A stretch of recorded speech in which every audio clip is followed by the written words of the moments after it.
Let's talk about one of the clearest yet, most often overlooked signs she was never really into you. Her presence was physical, but her mind was somewhere else. This is one of those truths that doesn't shout, it whispers. And because it whispers, we convince ourselves we're imagining it, that we're overthinking. But in reality, the human brain is exceptionally good at detecting when someone's energy is misaligned with their actions. You felt it before. That invisible gap between being with someone and truly being with someone. The words are the same, but the experience is worlds apart. When a person genuinely cares, their attention becomes a gift.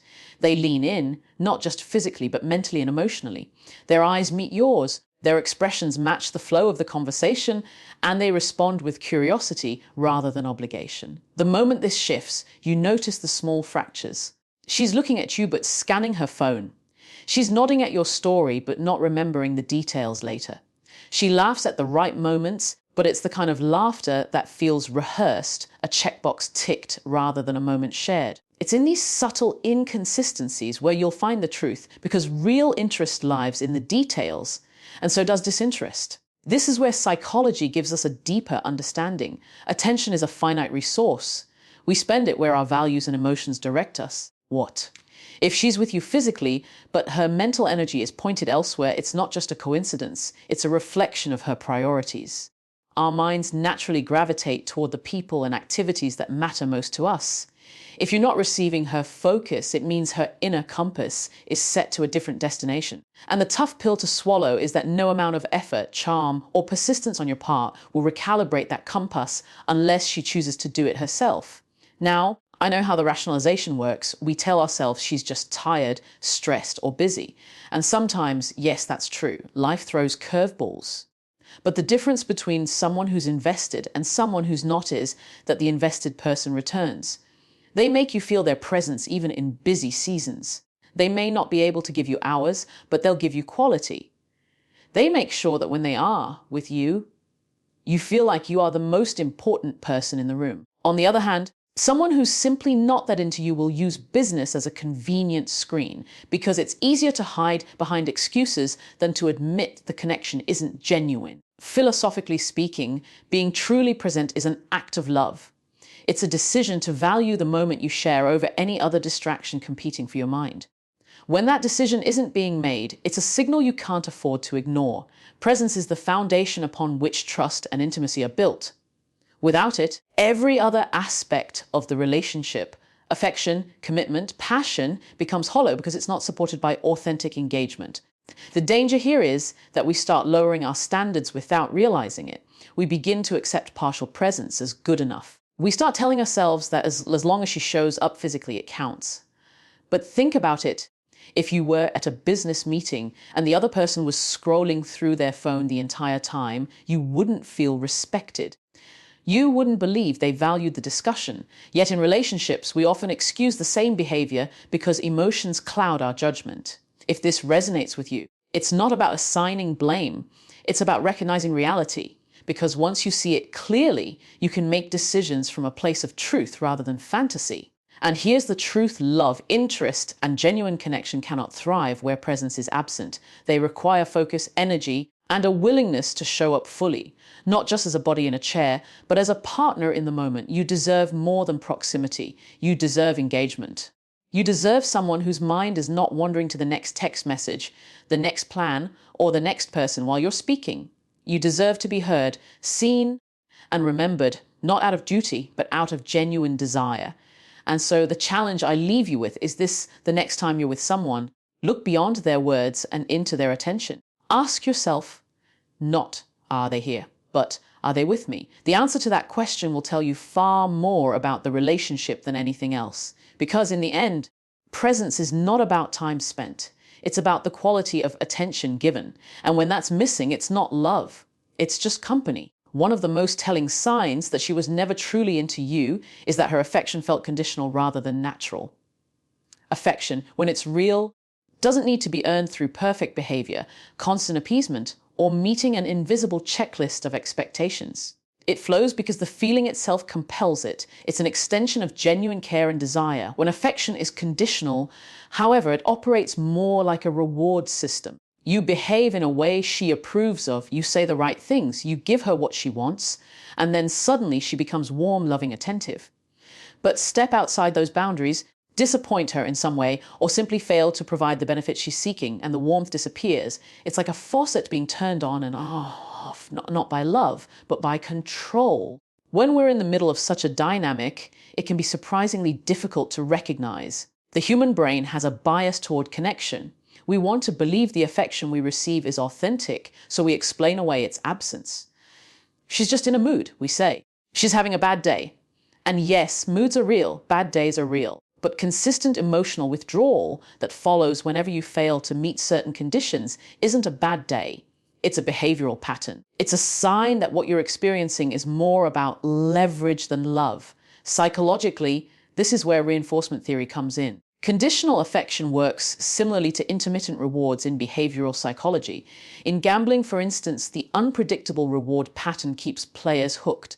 You don't win every time, but the possibility of winning keeps you pulling the lever. In relationships, intermittent affection can have the same addictive pull. You never know exactly when the warmth will come, but you remember how good it felt the last time you had it. And so you keep trying, hoping to earn it again. This creates a cycle where your self-worth becomes tied to her approval, and her approval is never guaranteed. This is not what healthy connection looks like. Real love doesn't dangle intimacy like a carrot in front of you, making you jump through hoops to receive it. Real love says, even when we disagree, even when things aren't perfect, my care for you doesn't evaporate. It's consistent because it's not based on transactions. It's based on genuine attachment. Conditional affection, on the other hand, uses connection as currency. It's spent only when it serves the giver's interests and withheld when it doesn't. The philosophical dimension of this is powerful to consider. When affection is authentic, it reflects a deeper recognition of your humanity. It says, I value you as you are, not as you perform. Conditional affection treats you not as a person to connect with, but as a role to be fulfilled. And when the role is not performed to satisfaction, the connection is revoked. That's not love. It's a contract you never signed but are somehow bound to. One of the most damaging aspects of conditional affection is the subtle erosion of self-respect it causes. Over time, you start adapting yourself to fit the mold that will get you the reward. You edit your words, suppress your needs, and prioritize her comfort over your truth. You stop expressing disappointment, stop asking for more, and start settling for moments of connection that should be the baseline, not the highlight. The tragedy is that in trying to secure affection, you lose authenticity, not just with her, but with yourself. Recognizing this pattern is not easy because conditional affection often comes wrapped in moments that feel very real. When she is warm, when she leans in, when she gives you those flashes of intimacy, it does feel good because in that moment it's real. But the reality of a relationship is not defined by occasional peaks. It's defined by the average. And if the average is coldness, distance, and emotional withholding, those rare peaks don't redeem the overall climate. What's crucial to understand is this kind of conditional warmth is not a reflection of your worth. It's a reflection of her intentions and capacity for connection. A person who is truly into you doesn't make you guess where you stand. They don't make you feel that love has to be purchased with perfect behavior. They give because giving feels natural to them, not because it's part of a calculation. If you find yourself in a situation where affection is rationed, take a step back and ask yourself, am I working for love, or am I sharing in it? That one question can cut through months or years of confusion. Love should never feel like a prize you win. It should feel like a space you're welcomed into without condition. The truth is, you don't need to prove yourself to the right person. The right person's affection is not performance-based. It's presence-based. It doesn't vanish when you're imperfect, and it doesn't spike only when you're useful. And once you realize that, you stop chasing warmth from those who only give it on their terms, and you start seeking the kind of connection that feels natural, constant, and deeply human. Because at the end of the day, the affection that's conditional is not love, it's control, and you deserve love. One of the most overlooked truths in relationships is this: when someone is genuinely into you, they make you a priority. Not occasionally, not when it's convenient, but consistently. And here's the reality. Being a priority doesn't mean they drop everything in their life for you. It means they intentionally make space for you, even when life is demanding. If you look back and realize you were always the one adjusting, always the one chasing, always the one finding time while she offered excuses, postponements, or vague promises, then you weren't a priority. You were an option. There's a subtle but important difference between someone who is busy and someone who is disinterested. People who are busy but care will still find ways to signal, you matter. It could be as small as a quick check-in message, a moment to ask how your day went, or adjusting their plans so they can at least share part of their time with you. People who aren't invested will use business as an all-purpose shield. It's a safe, socially acceptable way to avoid deepening the connection without admitting they're not interested. And because we often want to believe the best about people, we accept it at face value. Psychologically, this comes down to something called investment theory in relationships. Human beings invest their time, energy, and emotional resources into what they value. You can measure someone's priorities not by their words, but by their consistent actions. Time is the most finite resource we have, and how we spend it reveals what and who matters most. If she made time for friends' hobbies, social media scrolling, or even doing nothing, but rarely made time for you, the message wasn't hidden. The message was crystal clear. She had the time, she just didn't choose to give it to you. And I know that's hard to hear, because when we're emotionally invested, we often do the opposite. We go out of our way. We drive across town for a 15-minute coffee. We stay up late to hear about her day. We rearrange our schedules. And somewhere deep down, we hope that by showing this level of commitment, she'll reciprocate. But here's the danger. When you're always accommodating someone who doesn't accommodate you back, you're training yourself to accept imbalance. You're lowering your standard for what a healthy partnership should look like. There's also a philosophical angle here that's worth exploring. In any meaningful relationship, romantic, friendship, or even professional, the balance of priority communicates respect. When someone makes you a priority, they're essentially saying, I recognize your importance in my life, and I'm willing to adjust my world to make room for you. When you're treated as an option, the opposite is true. The unspoken message is, you can fit into my life when it's convenient for me, but I won't go out of my way for you. This is not a neutral stance. It's a form of passive rejection. One of the biggest traps we fall into is thinking that if we just keep proving ourselves, we'll earn a higher place in their list of priorities. We think that being more supportive, more understanding, more available will eventually inspire them to treat us differently. But in reality, priorities aren't negotiated. They're chosen. You can't convince someone to prioritize you the way you prioritize them. You can only recognize where you stand and act accordingly. And here's the thing. Being an option isn't always malicious on their part. Sometimes it's simply that their emotional capacity or their interest isn't where yours is. But that doesn't change the fact that a relationship built on unequal prioritization is one that will leave you drained, questioning yourself, and constantly waiting for more. Love is not about taking turns holding the other person in place while they wander. Love is about walking side by side, both making the effort to keep pace with each other. The tragedy of staying in a situation where you're only an option is that it slowly erodes your self-worth. You start believing that being half seen is normal, that being squeezed into someone's leftover time is just how relationships are. But it's not. When someone values you, they don't just make space for you, they protect that space. They don't cancel last minute without good reason. They don't keep you waiting for days for a reply. They don't make you feel like you're competing with their phone for attention. If you look at your past experiences and realize that you were doing all the rearranging, all the reaching out, all the compromising, that's a sign the connection was never balanced. And balance matters, because without it, you're not in a partnership, you're in a performance, constantly proving your worth to someone who isn't actively showing up for you. So here's the challenge I want to leave you with.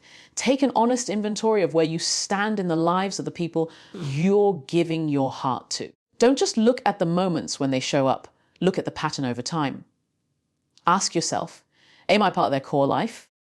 Or am I just filling in the empty spaces when nothing else is happening? Because here's the bottom line. Love doesn't keep you waiting in the lobby of someone's life. When someone truly values you, they open the door, they make space, and they invite you in. And anything less than that is not love, it's just convenience. Another sign she was never truly into you is that she never let you see her vulnerable side. At first, this might not seem like a red flag. Many people take time to open up, and in the early stages of a relationship, it's normal to keep certain things private. But if you've been consistently present, supportive, and emotionally available, and she still keeps the walls high, that's not just caution, it's emotional distance. Vulnerability is one of the clearest markers of genuine intimacy. Without it, you're not truly in a relationship with the real person. You're in a relationship with their curated version. When someone is genuinely interested in building a connection, they eventually let the mask slip. They share not just their successes, but their doubts, fears, and insecurities. They trust you with the raw, unpolished parts of themselves because they see you as someone safe. If she consistently avoids depth, keeps every conversation on the surface, or deflects whenever emotions run deeper, that's a sign she's protecting herself, not from harm, but from connection. And in many cases, the reason is simple. She doesn't want the emotional bond with you to grow stronger. Psychologically, this ties to the concept of emotional investment. Vulnerability is a form of investment. It's putting a piece of your inner world into someone else's hands. People only make that investment when they care about the outcome. If she doesn't open up, she's signaling, consciously or not, that she's not looking to deepen the bond. She may enjoy your company, appreciate your attention, and even like you in a casual sense, but she's not emotionally committing. It's also worth noting that vulnerability is a two-way street. You can't force someone to open up, but you can create an environment where it's safe to do so, if you've done that. If you've listened without judgment, shared your own truths, and shown empathy, and she still keeps everything at arm's length, then you have your answer. She's not withholding because you're unsafe. She's withholding because she's not invested enough to take the risk. The philosophical dimension here is important. A real relationship isn't just about the good days, the smiles, and the light conversations. It's about seeing and accepting each other in totality. Without vulnerability, there's no true meeting of the minds or hearts, only a series of interactions between two guarded personas. You may laugh together, go out together, and even spend significant time together, but you're essentially playing roles. And roles by nature are temporary. What makes this so deceptive is that someone can seem engaged without being vulnerable. They can be charming, responsive, and even affectionate in the moment, all while keeping you at a safe emotional distance. It's like being allowed into the front room of a house, but never seeing the rest. You think you know them, but in reality, you only know the version they've chosen to present. And that version may be very different from the real person. This is why vulnerability is so powerful. It's the act of saying, I trust you enough to let you see me as I am, not as I want to be seen. Without that, the relationship can't progress beyond a certain point. You may feel close, but you're standing outside the gates of real intimacy, and the gatekeeper has no intention of letting you in. Over time, the absence of vulnerability creates an emotional gap that you can't bridge on your own. You might try to share more of yourself in hopes that she'll follow your lead. You might initiate deeper conversations, ask thoughtful questions, or try to create moments of shared honesty. But if she's not interested in letting you in, those efforts will hit an invisible wall.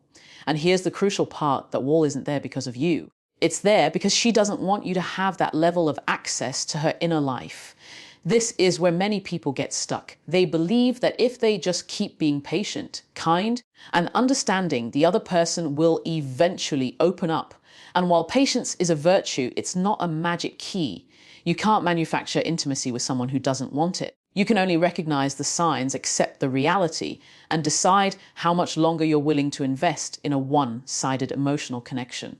If you think about it, every healthy, lasting relationship you admire has this in common: both people allow themselves to be seen. Not just their polished side, not just their good days, but the full spectrum of who they are. That's what builds trust, loyalty, and lasting attraction. Without vulnerability, you have interaction without intimacy, closeness without depth, and a relationship without real roots. So if she never let you see her vulnerable side, it's not just a quirk of personality, it's a clear sign of her level of investment. You can't force someone to bring down their walls, but you can choose whether you want to keep standing outside them. And if you're looking for real love, real partnership, and real emotional connection, you can't build it with someone who refuses to step into that space with you. Because in the end, The person who truly wants you in their life won't just let you see the parts they've polished for the world. They'll trust you enough to show you the parts they've hidden. And that's where love lives.